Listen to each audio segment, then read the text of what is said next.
কেটে রাখা পালং শাকটার মধ্যে আমি গরম জল দিয়ে দিচ্ছি।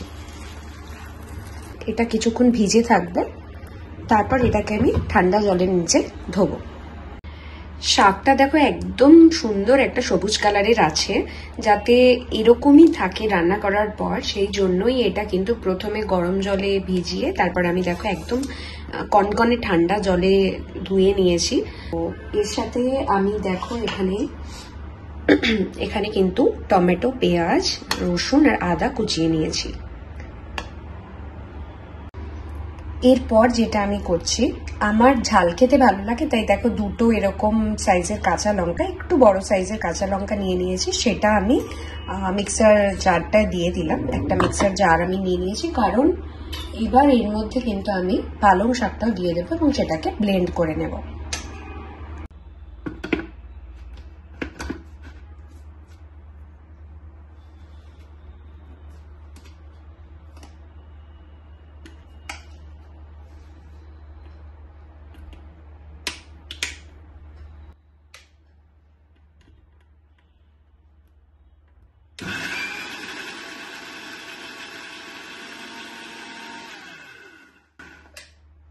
তো দেখিনি ঠিক কতটা ব্লেন্ড হয়েছে, আদৌ হয়েছে কি হয়নি।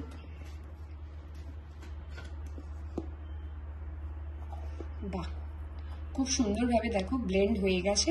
কালারটাও তোমরা দেখতে পাচ্ছ, একটা খুব সুন্দর গ্রিন কালার কিন্তু না। এবার কড়াইতে এটা দিয়ে রান্না করার সময় এটাই দেখার এন্ড অব্দি যে এটার কালারটা এত সুন্দর গ্রিন থাকে কি থাকে না। চলো তাহলে রেসিপিটা স্টার্ট করা যাক।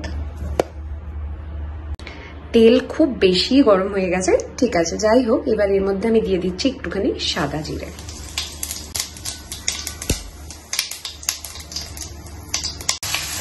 দিয়ে দিলাম পেঁয়াজ কুচি। এবার এটাকে খুব ভালো করে নেড়ে নেব।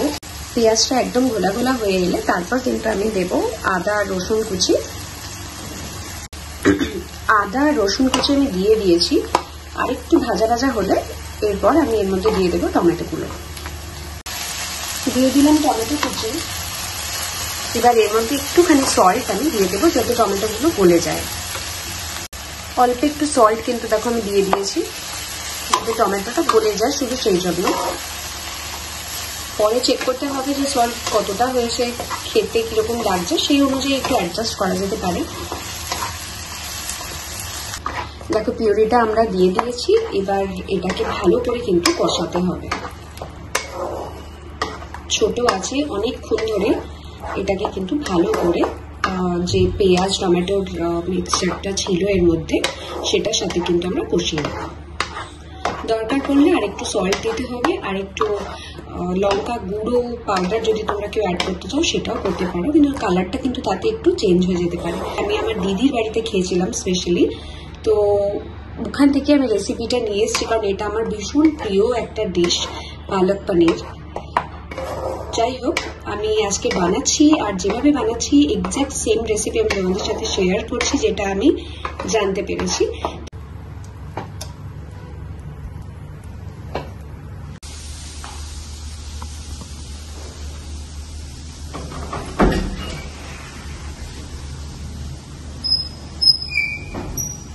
এসে গেছে,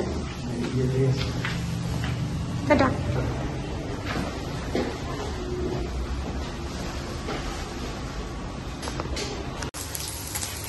এখানে পনিরগুলো আমি দিয়ে দিয়েছি। একটু বেশি ভাজা হয়ে গেছে, কারণ আমি তন্ময়কে অফিস যাচ্ছি, এখানে পিক আপ করতে গেছিলাম। তো যাই হোক, তোমরা খুব একটা বেশি ভেজো না, আর সামান্য একটু ফ্রাই করে এটাকে আমি দিয়ে দেবো পালং শাকটার মধ্যে। এটা অলরেডি আমাদের রেডি হয়ে গেছে। আসলে আমার কাঁচা পনির খেতেই ভালো লাগে, কিন্তু প্রেগনেন্সির জন্য ডাক্তার একদম বারণ করে রেখেছে, তো সেই জন্যই আমি হালকা ফ্রাই করছি। আদারওয়াইজ আমার ফ্রাই করা পনির একদম ভালো লাগে না।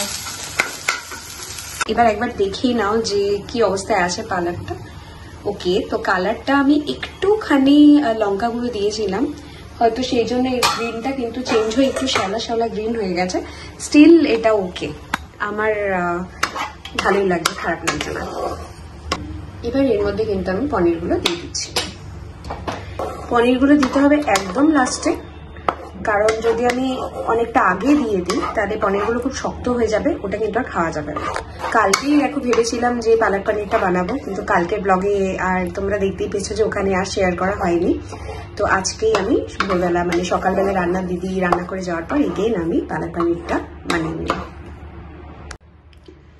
সামান্য একটু গরম জল আমি এর মধ্যে দিয়েছি, এটা জাস্ট একটুখানি ফুটলেই, একদম ছোট আঁচ করে বসিয়ে দিয়েছি, এটা একটুখানি ফুটলেই কিন্তু গাঢ় হয়ে যাবে। সন্ধেবেলা কিন্তু আমি আর তন্ময় বেরিয়ে গেলাম, আমরা চলে যাচ্ছি একটা মার্কেটে। আমাদের কিছু কেনাকাটা আছে, কিছু জিনিস আমি আমার বাবা মার জন্য কিনতে যাচ্ছি, আর মেনলি তন্ময়েরও কিছু নিজের জন্য কেনার আছে। তো দেখা যাক কি কি কিনি। মানে আমাদের যে গাড়ির যে কাঁচটা সেটা দেখো পুরো মানে একদম ভেপার ভেপার হয়ে যাচ্ছে, যার জন্য পিকচারটাও ক্লিয়ার আসছে না। এটা মেনলি হচ্ছে মানে প্রচন্ড ঠান্ডার জন্য।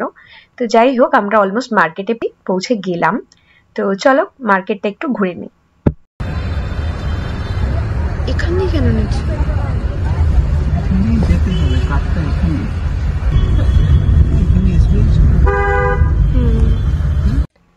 আমার যেহেতু মার্কেটে গিয়ে স্ট্রিট ফুড খাওয়ার ওপরেও কিছু রেস্ট্রিকশনস আছে, সেজন্য এই মার্কেটে এলে সবার ফার্স্ট কিন্তু আমি বয়েল কর্ন নিয়ে নিই।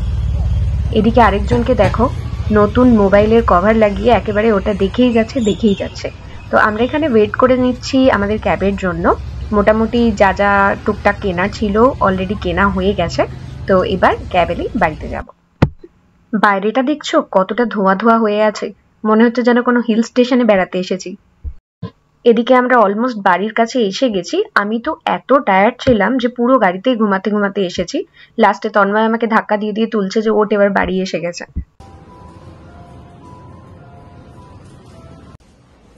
তো ফাইনালি পৌঁছে গেলাম বাড়িতে।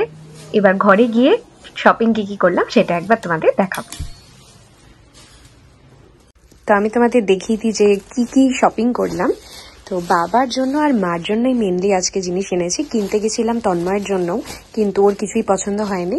তো যাই হোক, বাবার শীতের জন্য ঘরে পড়ার এরকম একটা আনতে বলেছিল, মাই আনতে বলেছিল বাবার জন্য।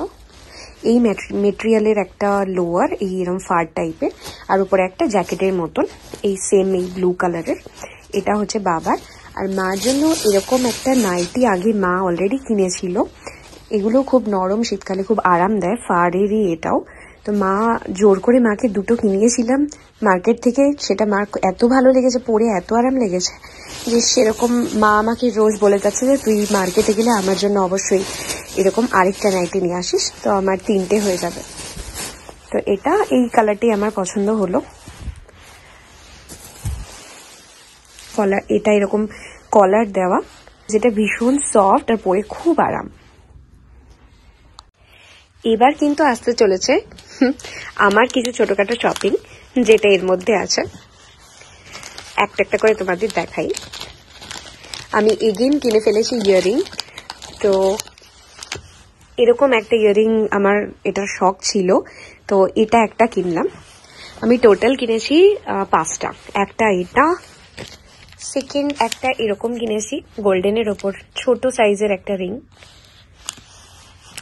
সেকেন্ড একটা সিলভারের ওপর একদম পাতলা স্লিক একটা রিং, এটাও কিন্তু সাইজটা মিনি সাইজ। দেন একদম আমার টপ আমি খুঁজে পাই না, তাই একটা একটু সিলভারি কি বলবো এটাকে, গ্লিটারি একটা সিম্পল টপ এনেছি, এটা খুব একটা দাম না।